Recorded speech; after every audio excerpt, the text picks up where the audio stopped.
Une méditation tirée du livre Maranatha, le Seigneur vient d'Ellen White. 17 juillet. Satan personnifie Christ, partie 2.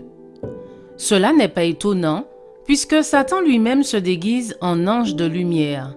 2 Corinthiens 11, verset 14. Satan prépare ses séductions en vue de sa dernière campagne contre le peuple de Dieu, afin qu'ils ne comprennent pas à qui il a affaire.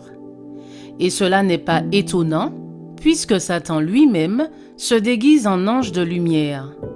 Satan utilisera tout son pouvoir pour harceler, tenter et égarer le peuple de Dieu.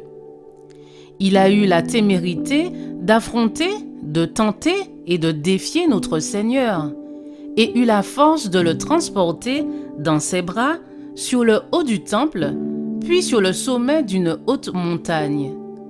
Il va exercer un pouvoir stupéfiant sur la génération actuelle, très inférieure en sagesse au Seigneur et ignorant presque totalement les subtilités et la force de Satan.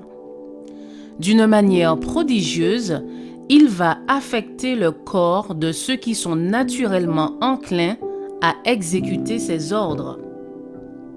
Il viendra, personnifiant Jésus-Christ, accomplissant de puissants miracles, et les hommes se prosterneront et l'adoreront comme s'il était le Sauveur. On nous obligera à rendre un culte à cet être que le monde glorifiera comme le Christ. Que ferons-nous?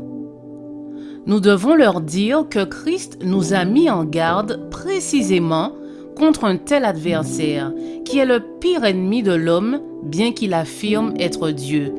Et lorsque Christ se manifestera, il le fera avec puissance et une grande gloire, accompagné de centaines de milliers et de milliers d'anges, et nous reconnaîtrons sa voix lorsqu'il reviendra.